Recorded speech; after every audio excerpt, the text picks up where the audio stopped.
Bien, bonjour à tous. On va prier avant d'ouvrir la parole. Seigneur notre Dieu, quelle joie encore de pouvoir ouvrir la Bible ensemble. Nous savons que ce n'est pas juste un livre. Seigneur, c'est ta parole, elle est vivante, elle est efficace, elle est parfaite, elle est vérité. Et ce matin encore, Seigneur, nous voulons plonger nos regards dans cette parole pour y voir le Seigneur Jésus, pour regarder aussi notre propre reflet peut-être, et pour être élevé, Seigneur, vers toi, parce qu'elle est la parole divine. Seigneur, on te prie aussi pour les enfants ce matin, qui vont recevoir de toi quelque chose, qu'ils puissent dès leur plus jeune âge s'accrocher à toi, Seigneur, et s'attacher de tout leur cœur à cette parole et au Seigneur Jésus pour être sauvés. Garde chacun d'entre nous, que ton esprit soit libre, Seigneur, de parler à nos cœurs et d'agir en nous. Seigneur, voilà, nous sommes devant toi, Seigneur, et nous savons que tu es le Dieu fidèle. Et ce matin encore, nous te remercions parce que tu répondras. Au nom du Seigneur Jésus. Amen. Amen. Alors je vous invite à ouvrir vos Bibles en Proverbes. Proverbes chapitre 13 ce matin.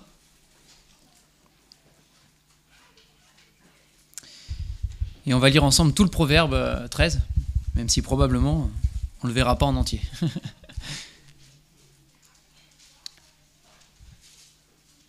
Donc c'est peut-être une prédication un peu différente d'habitude dans les proverbes. Voilà, on va se laisser guider par les proverbes. Mais Proverbes chapitre 13, à partir du verset 1, il est écrit ici « Un fils sage écoute l'instruction de son père, mais le moqueur n'écoute pas la réprimande. Par le fruit de la bouche, on jouit du bien, mais ce que désirent les perfides, c'est la violence. Celui qui veille sur sa bouche garde son âme. Celui qui ouvre de grandes lèvres court à sa perte. L'âme du paresseux a des désirs qu'il ne peut satisfaire, mais l'âme des hommes diligents sera rassasiée. Le juste hait les paroles mensongères. Le méchant se rend odieux et se couvre de honte. La justice garde celui dont la voie est intègre, mais la méchanceté cause la ruine du pécheur. Tel fait le riche et n'a rien du tout. Tel fait le pauvre et a de grands biens. La richesse d'un homme sert de rançon pour sa vie, mais le pauvre n'écoute pas la réprimande. La lumière des justes est joyeuse, mais la lampe des méchants s'éteint. C'est seulement par orgueil qu'on excite les querelles, mais la sagesse est avec ceux qui écoutent les conseils. La richesse mal acquise diminue, mais celui qui amasse peu à peu l'augmente. Un espoir différé rend le cœur malade, mais un désir accompli est un arbre de vie. Celui qui méprise la parole se perd, mais celui qui craint le précepte est récompensé. L'enseignement du sage est une source de vie, pour détourner des pièges de la mort. Une raison saine a pour fruit la grâce, mais la voie des perfides est rude. Tout homme prudent agit avec connaissance, mais l'insensé fait étalage de folie. Un envoyé méchant tombe dans le malheur, mais un messager fidèle apporte la guérison. La pauvreté et la honte sont le partage de celui qui rejette la correction, mais celui qui a égard à la réprimande est honoré. Un désir accompli est doux à l'âme, mais s'éloigner du mal fait horreur aux insensés. Celui qui fréquente les sages devient sage, mais celui qui se plaît avec les insensés s'en trouve mal. Le malheur poursuit ceux qui pêchent, mais le bonheur récompense les justes. L'homme de bien a pour héritier les enfants de ses enfants, mais les richesses du pécheur sont réservées pour le juste. Le champ que défriche le pauvre donne une nourriture abondante, mais tel périt par défaut de justice. Celui qui ménage sa verge est son fils, mais celui qui l'aime cherche à le corriger. Le juste mange et satisfait son appétit, mais le ventre des méchants éprouve la disette. On pourrait continuer, parce qu'on n'a pas l'impression qu'il y a vraiment une fin entre les chapitres. Donc voilà plusieurs proverbes. Le livre des proverbes est un livre qui est plein de sagesse. Hein, il y a plein de dictons voilà, qui résonnent, qui sont très pratiques. Et en même temps, avant de rentrer dans ces proverbes-là en détail, moi, il y a quelque chose que j'aime beaucoup dans le livre des proverbes, c'est qu'il prend, quand on le lit dans entier, hein, dans tous ces proverbes, il prend un peu à contre-pied ce qu'on pourrait, appréhender de la vie au premier regard, d'accord ? Vous avez par exemple, vous avez Asaph dans les psaumes, Asaph qui va regarder les méchants, qui va regarder les riches, et qui va porter envie dans son cœur. Pendant un moment, il va un peu chanceler, il va se dire, purée, eux quand même, ils ont une belle vie, quoi. Hein. Voilà, ils se soucient pas de Dieu, hein, ils font pas attention à Dieu, ils font ce qu'ils veulent, ils trichent, ils mentent, ils magouillent, ils escroquent, et tout va bien dans leur vie. Et moi, qui veux marcher droitement, je galère, quoi. Hein. Et bon, Dieu lui montre la fin à Asaph, il lui montre la fin des méchants, il lui montre la fin des justes, et Asaph dit, bon, effectivement, Seigneur, c'est bien de marcher dans la voie droite. Hein. Mais le livre des Proverbes, moi, j'aime beaucoup, parce que il vient nous prendre à contre-pied, et il nous montre très souvent qu'il y a une justice. Malgré ce qu'on peut voir avec nos yeux, malgré l'apparence des choses, il y a une justice. Et vous avez beaucoup de proverbes où il est dit que le méchant n'est pas heureux, que le méchant ne triomphe pas, que le méchant, il n'a pas une belle vie, malgré l'apparence peut-être des choses. Mais que le juste, lui, peut-être aussi malgré l'apparence des choses, il a le bonheur. Que le juste, il a une belle vie. Même si, peut-être, qu'il a beaucoup de difficultés, peut-être il a de la souffrance, peut-être il tombe plusieurs fois, mais il se relève toujours. Hein. Et c'est quelque chose que moi j'aime beaucoup dans le livre des Proverbes, c'est, voilà, le Seigneur remet les choses à sa place. Et le Seigneur nous dit, ne t'inquiète pas, moi, j'ai le regard sur ce qui se passe. Peut-être que tu ne le vois pas, à vue humaine, hein, mais moi, je vois toutes choses. Et je suis celui qui est le juste et qui rend la justice. En toutes choses. Et même parfois déjà sur la terre. Ici, on a vu un proverbe, là on a lu, que le méchant, il amasse pour le juste. Hein, on se dit, bon, j'ai pas l'impression d'hériter de la fortune du méchant à côté de moi. Hein. Mais c'est un proverbe, et le Seigneur, il tient ses promesses aussi. Et c'est arrivé, et ça arrivera encore. Hein. Le Seigneur est fidèle. Donc c'est quelque chose, voilà, dans le livre des Proverbes, c'est quelque chose que moi j'aime beaucoup. C'est le Seigneur a le regard sur nous, et il fait justice, contre toute apparence. Hein. Et la deuxième chose dans le livre des Proverbes aussi qu'il faut savoir pour bien l'appréhender, c'est voilà, il y a des termes qui sont utilisés, qui reviennent très souvent. Par exemple, dans ce chapitre, vous avez le moqueur, vous avez l'insensé, vous avez le méchant. C'est pas tout à fait toujours la même définition que ce que nous on a du moqueur, de l'insensé ou du méchant. Hein, pour nous, le moqueur, c'est celui qui se moque du gars à côté de lui, là, qui fait des blagues sur lui, qui se moque de lui dans son dos. Dans la Bible, dans les Proverbes notamment, le moqueur, c'est un peu plus que ça. Hein. Et derrière, c'est celui qui, premièrement, se moque de Dieu. C'est-à-dire que c'est la même chose pour le méchant, hein, ça se rejoint. Le méchant, le moqueur, l'insensé, c'est celui qui dit « moi, je fais ma vie sans Dieu. Je me moque de Dieu. Je n'ai pas besoin de lui pour vivre. Je fais ce qui me semble bon à moi-même. Hein. » Et qui vit entraîné par sa nature pécheresse, par ses passions, par ses désirs humains, et qui du coup va vivre dans le péché. De manière générale, sa vie est dans le péché. Il se laisse conduire par le péché. Il est esclave du péché, en toute chose. Et c'est celui-là que la Bible dit, le méchant, le moqueur, l'insensé. Parce qu'il faut être fou, il faut être complètement fou, pour décider de vivre sa vie sans Dieu et sans le Créateur. Le monde pense l'inverse, que c'est nous qui sommes fous. D'écouter la Bible, de nous réunir le dimanche au lieu d'aller courir ou faire autre chose.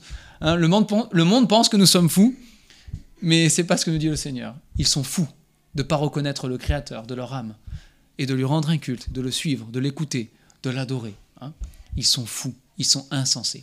Et donc c'est dans ce sens-là qu'on voit le moqueur, l'insensé et le méchant dans ce livre des Proverbes. Proverbe 13, verset 1. Vous savez, un beau proverbe là. Nous les parents, on aime bien ce proverbe pour nos enfants. Hein. Un fils sage écoute l'instruction de son père. On a envie de leur répéter ça. Hein. Un fils sage écoute l'instruction de son père, mais le moqueur n'écoute pas la réprimande. Hein. Alors en tant que parent, ça c'est un verset qu'on aime. Il y en a un peu plus, il y en a ailleurs dans les proverbes, hein, qui dit un fils sage fait la joie hein, de son père, il est là.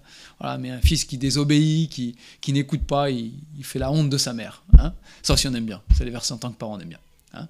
Et bon, ce sont des versets pour nous, ce ne sont pas des versets uniquement pour nos enfants, on peut les appliquer à eux si on veut. Hein. Mais si nous connaissons le Seigneur Jésus, s'il est notre sauveur, si nous sommes son enfant, enfin son frère, son enfant, un peu, hein, voilà, nous sommes enfants du Père en tout cas, hein, si nous sommes enfants de Dieu, ce verset est pour nous. Et ce verset, comme bien d'autres, nous encourage à être un fils sage. Hein. Donc c'est pas sage uniquement, on est sage, on n'est pas sage dans l'obéissance et tout ça, même si ça y joue. Hein. Mais nous devons conduire notre vie, nous devons marcher dans notre vie avec sagesse. Et pas avec la sagesse des hommes, pas avec la sagesse de ce monde dont nous sommes matraqués sans cesse, hein, mais avec la sagesse qui vient de Dieu. Celle dont Jacques nous dit que si quelqu'un manque de sagesse, qu'il la demande à Dieu, simplement, avec foi, sans douter, hein, mais qu'il la demande à Dieu et Dieu lui donnera. Nous sommes appelés à marcher et à vivre dans cette sagesse qui vient de Dieu. Et nous ne pouvons pas marcher dans la sagesse de Dieu sans écouter l'instruction. Hein, sans écouter l'instruction, l'enseignement qui vient de la parole de Dieu. Toute la révélation est là pour nous. Hein, et non plus sans écouter la réprimande. Parce que la parole de Dieu est là pour nous montrer ce que nous sommes. Qui nous sommes. Chacun d'entre nous, individuellement, devant Dieu, face à la Bible, nous découvrons ce que nous sommes. Nous découvrons nos faiblesses, hein, n'est-ce pas? Nous découvrons nos péchés. Nous découvrons nos passions qui ne sont pas toujours bonnes. Hein. Nous découvrons ces choses-là. La Bible est un miroir qui nous montre notre âme, l'état de notre âme, de notre homme intérieur. Pas simplement ce que nous sommes dans l'apparence, mais l'intérieur de nos cœurs. La Bible vient révéler notre cœur et ce que nous sommes.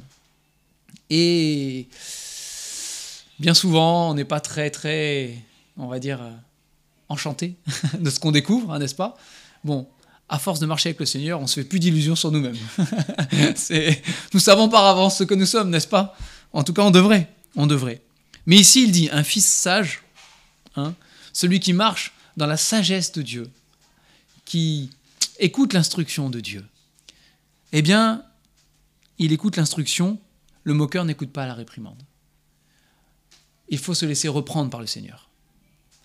C'est pas toujours agréable. Hein, c'est même rarement agréable. Mais il faut accepter que le Seigneur nous reprenne. Et il nous dise, écoute là, je suis désolé, mais c'est pas bon. Ce que tu fais là, c'est pas bien. Ce que tu penses, c'est pas que nos actions, hein. Ce que tu penses là, ce n'est pas bien. C'est mal. Ce n'est pas ce que moi je veux. Ce que tu as dit là, ce n'est pas ce qu'il fallait dire. Ce n'est pas bien. C'est mal. Et il faut l'accepter. Et celui qui est sage, celui qui marche avec la sagesse de Dieu, il accepte de se laisser reprendre. Et le terme, il est fort justement du moqueur là, qui n'écoute pas la réprimande, hein, qui n'accepte pas.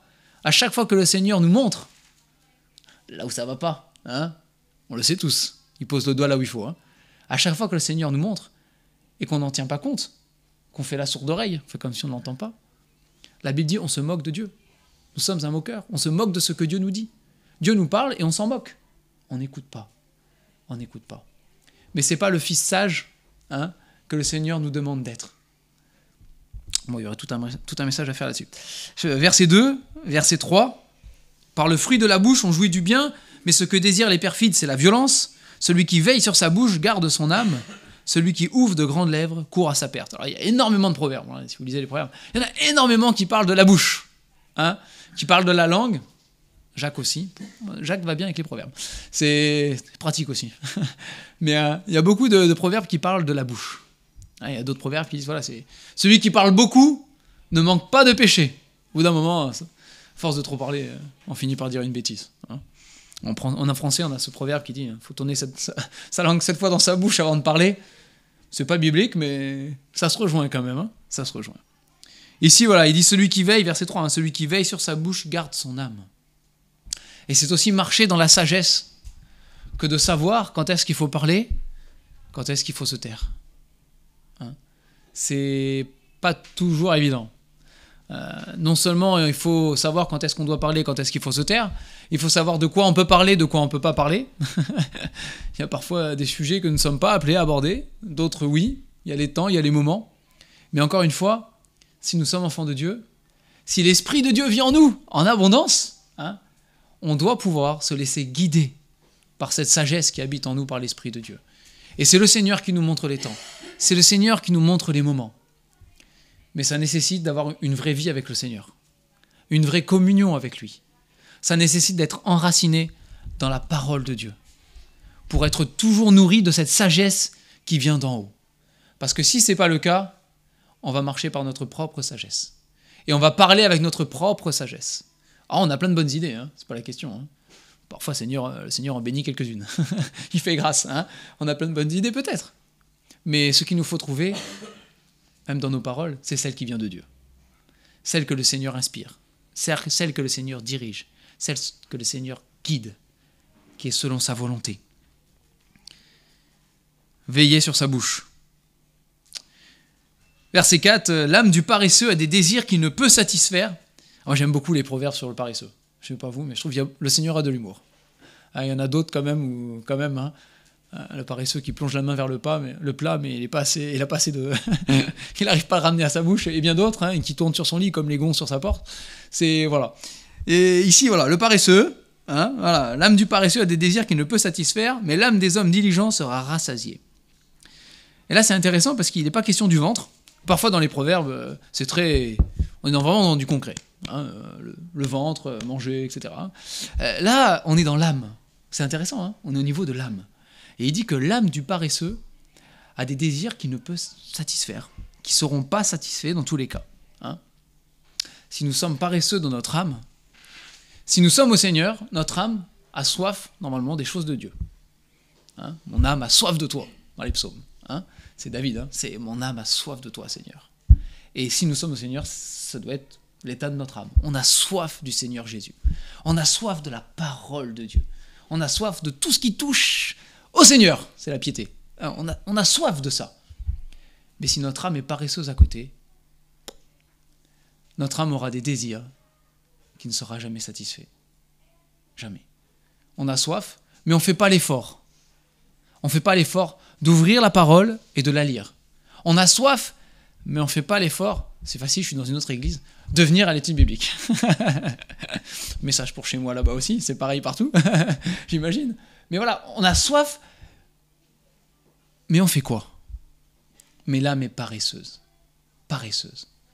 Vous savez, on est tous un peu paresseux. On est tous un peu paresseux. Oh, peut-être il y en a qui sont pas... Je ne sais pas s'il y en a qui sont pas paresseux, bravo. Mais on a tous une part de paresse ou de flemme, comme on dit. Moi je leur ai dit à l'église des fois. Même pour l'étude biblique, moi j'ai la flemme des fois. On va pas se mentir. Pas parce que je suis pasteur à l'église, j'ai la flemme. J'ai pas envie des fois. J'ai la flemme. C'est vrai. Je suis comme tout le monde. J'ai pas envie. Je suis chez moi, je suis posé, c'est 20h, faut sortir, j'ai pas envie. Je suis bien dans mon canapé. On est bien chez soi. Mais bah oui. Mais l'âme du paresseux, qui reste paresseux, c'est mon âme aura des désirs si j'y vais pas qui ne seront jamais satisfaits. Et je ne pourrai pas grandir, je ne pourrai pas avancer, je ne pourrai pas être ce fils sage, je ne recevrai pas la sagesse. Alors je sais que c'est ce que le Seigneur veut, je me lève, j'y vais, bien évidemment. Je marche avec le Seigneur, je secoue mon âme. Dans les psaumes aussi, il est question, mon âme secoue-toi, mon âme réveille-toi, mon âme arrête de gémir, mon âme arrête de... Oh, debout, debout mon âme. Mais ne laissez pas cette part de paresse de votre âme empêcher cette soif de la parole, cette soif de Dieu de s'étancher. C'est important. Et ici, il le dit, voilà, c'est l'âme du paresseux continuera à avoir des désirs qui ne seront jamais satisfaits. Et tant qu'on ne prendra pas les devants pour dire, je prends la décision, Seigneur, je fais ce qu'il faut, je sacrifie ce qu'il faut, parfois à côté, peut-être, mais je prends la décision, Seigneur, de faire ce qu'il faut pour que mon âme soit satisfaite et qu'elle soit nourrie de la parole de Dieu.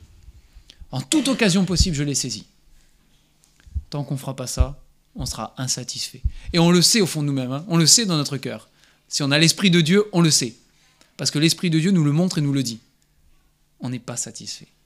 Il nous manque quelque chose. Et on le sait. On le sait, mais parfois on reste comme ça. Et c'est triste. C'est triste. Parce que, voilà. Mais l'âme des hommes diligents, être diligent, faire les choses comme il faut, selon les règles de Dieu. C'est lui, elle sera rassasiée. Votre âme peut être rassasiée. C'est quelque chose, Pas juste nourrie, rassasiée. Je pense que avec les repas fraternels, on sait tout ce que c'est que d'être rassasié. On va pas se mentir. On sait ce que c'est que d'être rassasié. Au niveau du ventre, Vraiment, on le sait. Au niveau de l'âme, c'est pareil. Celui qui fera taire son âme paresseuse et qui la mettra au travail, il aura une âme rassasiée. Romu, il faut tout finir quand il y a quelque chose à manger. Là, on est rassasié. De la parole de Dieu aussi. C'est important, Verset 5, il nous parle du juste et du méchant. Le juste est les paroles mensongères. Le méchant se rend odieux et se couvre de honte. Bon, là aussi, il y aurait beaucoup de choses à dire. Il donne dans les proverbes, on a beaucoup de traits de caractère du méchant, ou ce à quoi on reconnaît un méchant, et puis ce à quoi on reconnaît un juste. Alors un juste, encore une fois, c'est important. Celui qui est juste, c'est celui qui a reçu la justice de Dieu. C'est pas quelqu'un qui est meilleur que les autres. C'est pas du tout ça dans la Bible. C'est pas celui qui est supérieur à son prochain. C'est pas celui qui accomplit toute la loi parfaitement, parce que personne n'est capable. Mais c'est celui qui reçoit de Dieu la justice.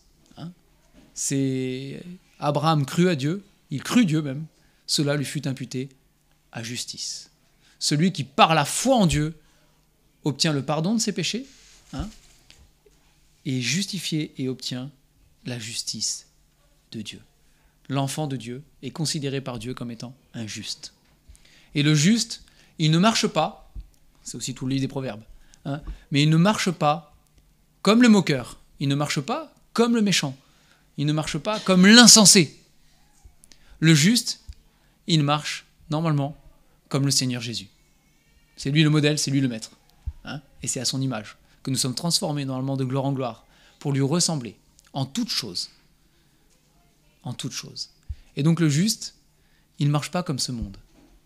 Et ici, par exemple, il nous est dit qu'il a de la haine, le juste, pour les paroles mensongères. Et il est vrai que quand l'Esprit de Dieu habite en nous, l'Esprit de vérité, nous sommes parfois même irrités. Enfin, moi en tout cas, je l'avoue, je suis irrité par le mensonge des fois. C'est quelque chose, je me dis, bon, chez les gens du monde, c'est normal. Ils vivent dans le mensonge, de toute manière. On va pas demander...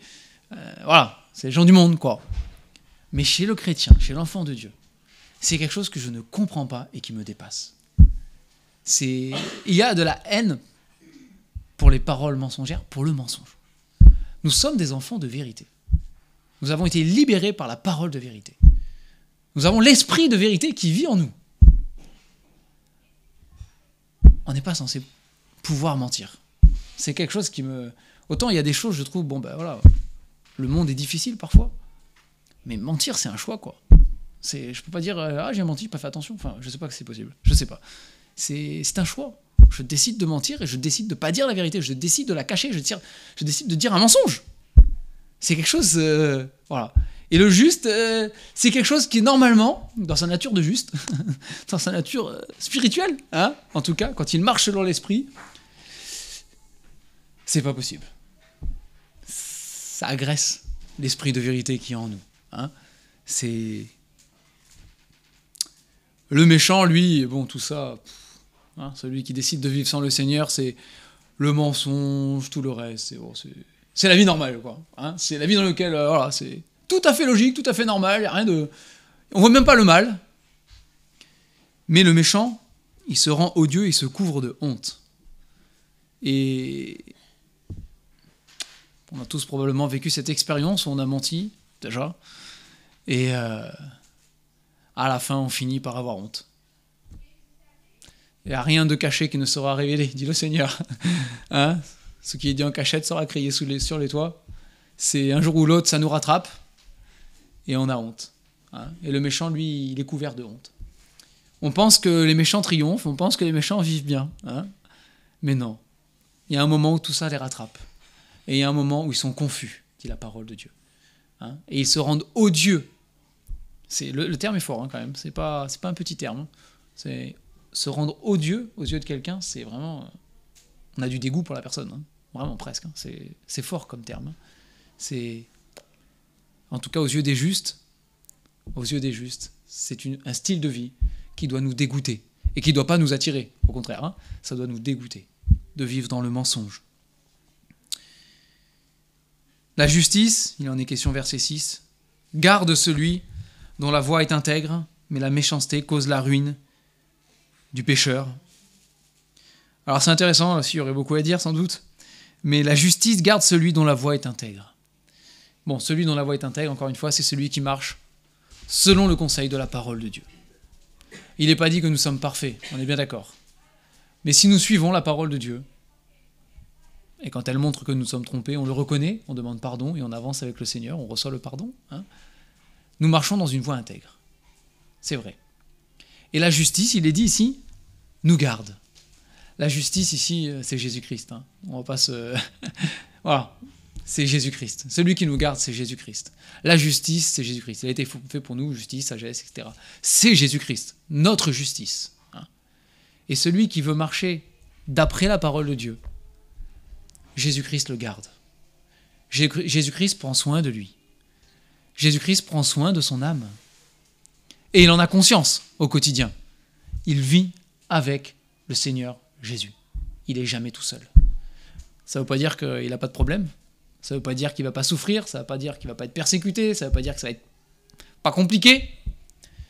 Mais le Seigneur est là. Il le sent. On ressent sa présence. Il a promis, hein, je serai avec vous tous les jours jusqu'à la fin du monde. Et celui qui marche dans cette voie intègre, il voit le Seigneur qui marche avec lui. Et cette justice qui est là, le pardon de ses péchés, de toute manière, il s'en souvient. Hein, c'est la justice première et absolue que nous recevons. Dieu pardonne nos péchés et nous déclare justes. Et du début à la fin, quoi qu'il se passe, ça c'est quelque chose que personne ne peut nous enlever. Comme l'apôtre Paul le dit si bien. Il a l'assurance que ni la mort, ni la vie, il n'y a rien. Rien qui existe hein, ne pourra le séparer. Nous séparer de l'amour de Dieu manifesté en Jésus-Christ. Cette justice manifestée pour nous sera la nôtre jusqu'à la fin. Et nous sommes gardés par le Seigneur Jésus. Mais la méchanceté cause la ruine des pécheurs. Encore une fois, on se dit, ouais, bon, en regardant le monde, on n'a pas toujours l'impression. Hein. Mais le Seigneur le promet. Il dit, moi je vois, moi je les vois agir. C'est pas en cachette qu'ils font ça. J'ai le regard sur chacun. Et leur fin, c'est la ruine. Ce sera la ruine. C'est ce que le Seigneur a montré à Asaph également. Après, vous avez ce verset 7 qui peut faire sourire parce que ça nous fait peut-être penser à des personnes qu'on connaît parfois. Hein. Tel fait le riche et n'a rien du tout. Ah, il y en a. Il y en a. Hein. Tel fait le pauvre et a de grands biens. Et c'est vrai. Hein, vous en avez qui n'ont pas grand-chose, mais qui veulent sauver les apparences. C'est de l'orgueil, hein. Pas autre chose. Hein. On va pas jouer sur les mots, c'est de l'orgueil. Hein. Et on veut sauver les apparences aux yeux de ceux qui nous regardent, parce que ça compte. Et du coup, on fait comme si. On joue le rôle, on joue un rôle. Hein.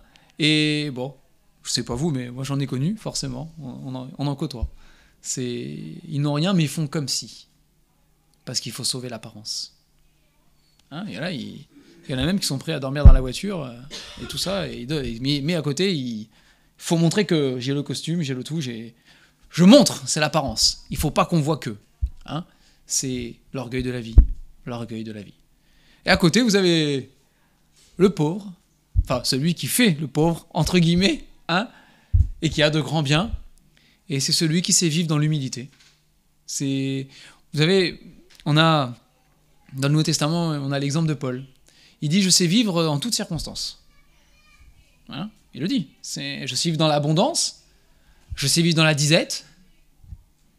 En tout, j'ai appris à me satisfaire de Jésus-Christ, ça me suffit. Hein. Je ne pense pas que l'apôtre Paul changeait d'attitude en fonction des moyens qu'il avait. Il y a des moments où c'était pourvu largement pour lui, et il y a des moments où c'était plus compliqué. Je ne pense pas qu'on voyait une différence. Dans sa manière de vivre, je ne crois pas. Hein, je ne crois pas. Nous sommes appelés à vivre avec humilité sur cette terre. Si le Seigneur bénit avec de grands biens, merci Seigneur, c'est pas la question. Merci Seigneur et gloire à Dieu. Gloire à Dieu. Mais continuons à vivre dans l'humilité. Devant Dieu, nous ne sommes rien. Et puis, lis des proverbes, l'Ecclésiaste, Job, les livres de la sagesse, les livres prophétiques, nous rappellent, et toute la parole. Et quand on part, on n'emporte rien, hein, de toute manière. Hein. Qu'on soit pauvre ou qu'on soit riche, au dernier jour, ça ne change rien du tout. Hein. Aucune différence. Hein. Comme meurt le riche, meurt le pauvre. Il n'y a rien qui change. Alors, sachons garder cette humilité devant le Seigneur. Ce qui compte et ce qui est quelque chose et ce qui est précieux, c'est d'avoir le Seigneur Jésus. C'est la seule chose qui compte. Le reste, merci Seigneur, c'est tout. Mais la seule chose précieuse, c'est le salut que nous avons en Jésus-Christ. C'est tout. Ça compte. Hein, ça compte. Et nous ne pouvons pas, il n'y a pas d'apparence là, nous vivons, normalement nous sommes censés vivre dans la sagesse de Dieu comme un juste. Ça c'est pas l'apparence, c'est la vérité du cœur. Le reste, comme on s'habille, ce qu'on possède, ce qu'on montre aux autres, tout ça c'est une pièce de théâtre. C'est une pièce de théâtre. On vit tellement peu de temps sur la terre comparé à l'éternité que c'est une pièce de théâtre, en un acte même. Hein. Je ne sais même pas si on a le temps de vivre un acte des fois. Ça va vite, hein. Ça va vite. Bon, c'est intéressant. Au verset 8, proverbe aussi très plein de sens. La richesse d'un homme sert de rançon pour sa vie, mais le pauvre n'écoute pas la réprimande. Ça c'est bon pour les PV qu'on a quand on stationne pas bien, ou sur l'autoroute quand on va trop vite. Si on touche au portefeuille, ça fait mal. On le sait, c'est comme ça. Hein, bah, c'est un peu ce que dit ce proverbe. Hein. La richesse d'un homme sort de rançon pour sa vie, mais le pauvre, lui, il n'y a pas de moyen de pression. Hein, c'est ce que vous voulez faire. Il a déjà rien. Il peut se garer sur la ligne jaune. Hein. Il a déjà rien de toute façon. Peut-être même qu'il n'a pas de voiture de toute façon. Donc, que voulez-vous quoi qu'on retire à quelqu'un qui n'a rien? C'est un peu cette idée-là. Hein. Oh, il y a aussi l'idée, malheureusement, que l'homme s'attache à la richesse, hein, comme si c'était quelque chose de précieux. Bon, ça c'est le mauvais côté du proverbe. Enfin, on pense, hein, et moi j'aime beaucoup ce verset de la Bible. Je cite souvent, je sais, mais voilà, où il est question qu'on bâtit des demeures comme si on allait y vivre pour l'éternité. On bâtit des demeures et des maisons. On se bâtit une vie sur cette terre comme si on allait vivre là pour l'éternité. Alors qu'on est balayé en un souffle. Hein, et que tout ce qu'on a préparé... vous savez, hein, cette parabole que le Seigneur Jésus il a dit. Hein, cet homme qui a eu une grande récolte et tout d'un coup de grands biens. Il a amassé, il a fait un silo, là il a grenier. Et mon âme, maintenant tu peux te reposer, t'es tranquille. Hein, et Dieu lui parle et lui dit, mais insensé. Cette nuit même, ton âme te sera redemandée. Et tout ce que tu as préparé là, ce sera pour qui? À quoi ça va servir? Hein? À quoi ça va servir? Mais voilà, il y a cette idée aussi que notre cœur s'attache facilement à ce qui est matériel et aux richesses de cette terre. Il devrait s'attacher plus facilement aux richesses qui sont en Jésus-Christ, normalement. Hein? Si nous sommes injustes et que nous marchons selon Dieu, avec la sagesse qui vient d'en haut, nous devrions faire la différence entre les richesses terrestres et les richesses célestes. Et le Seigneur nous encourage à nous attacher aux choses d'en haut, hein, à vivre avec les yeux portés en haut, notre cœur attaché à ce qui est dans le Seigneur, en premier. Et encore une fois, si le Seigneur bénit matériellement, eh bien Seigneur, on peut faire des choses avec, hein, c'est pas la question. On peut servir le Seigneur avec le matériel, c'est pas la question. Mais là où est ton trésor, là aussi sera ton cœur. Hein. C'est ce que nous dit la parole de Dieu.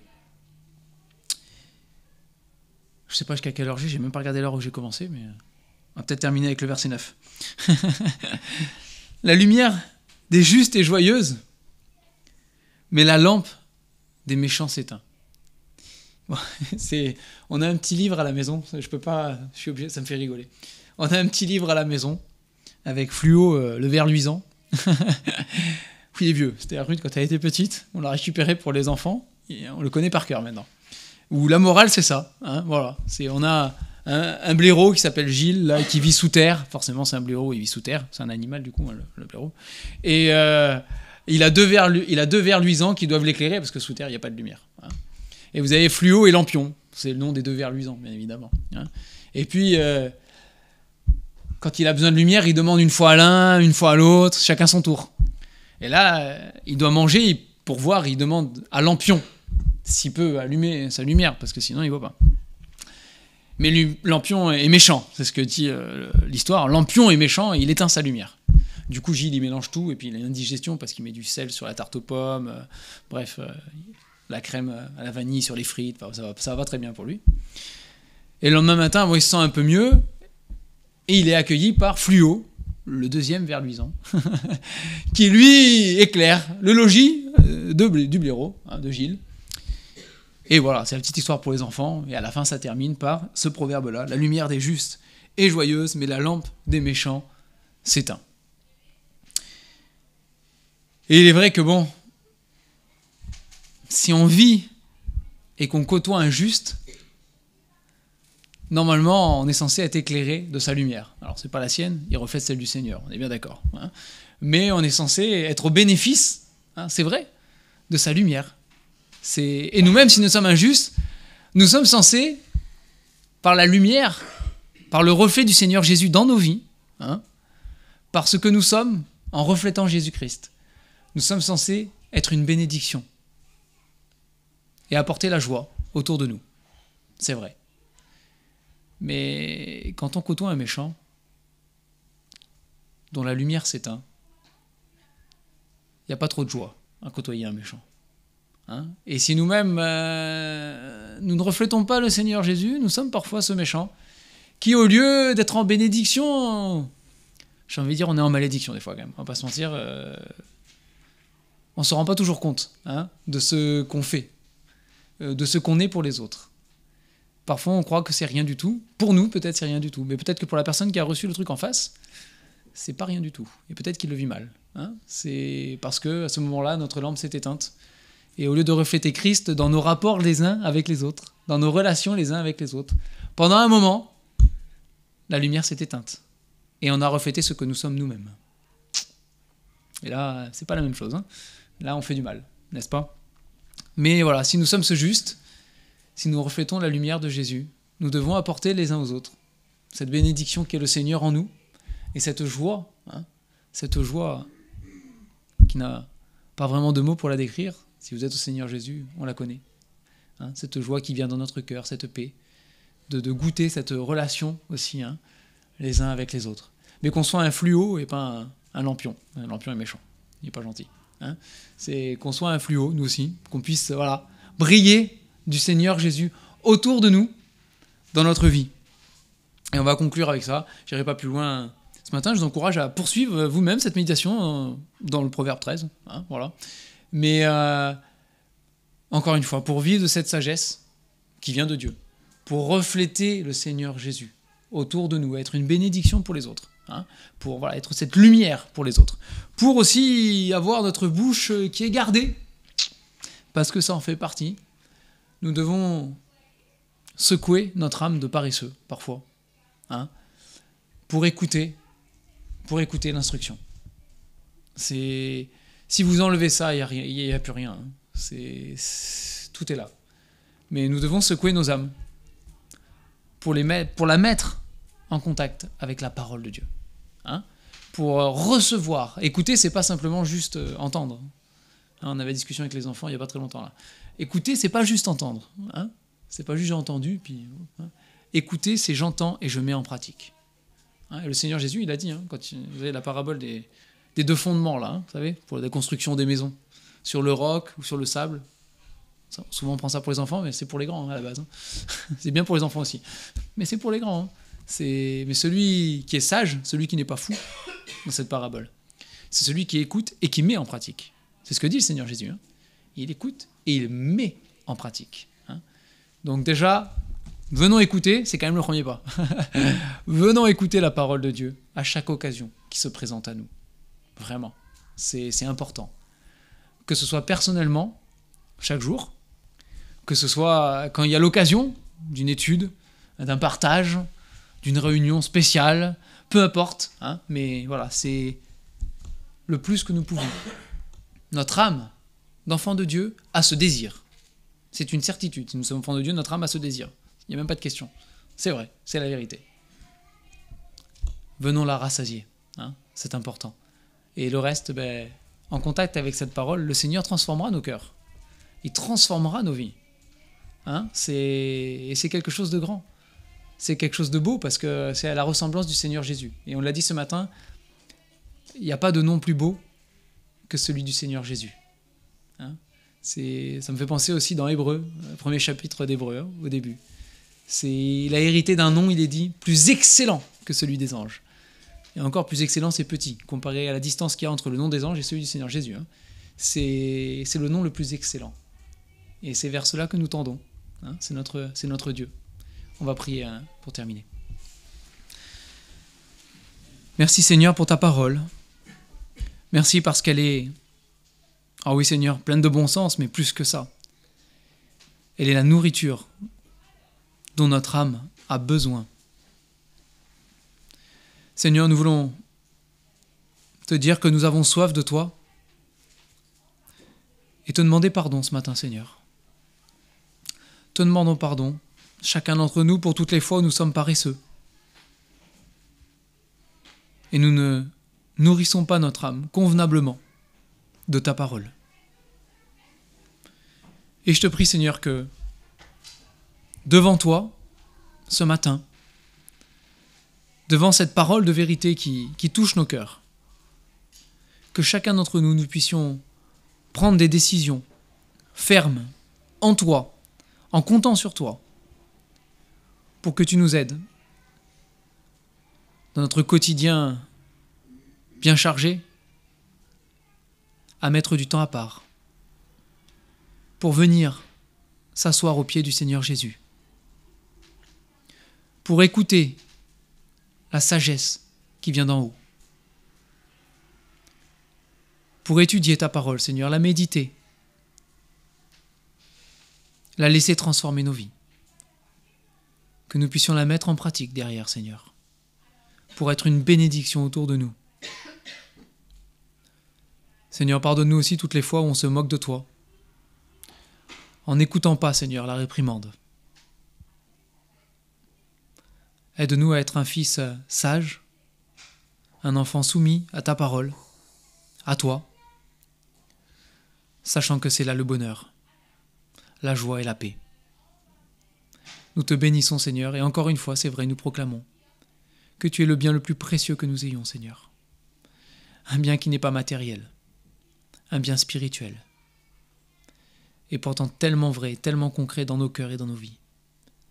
Oui, Seigneur, tu es notre bien le plus précieux, et tu es élevé au-dessus de tout. Nous te bénissons ce matin, au nom du Seigneur Jésus. Amen.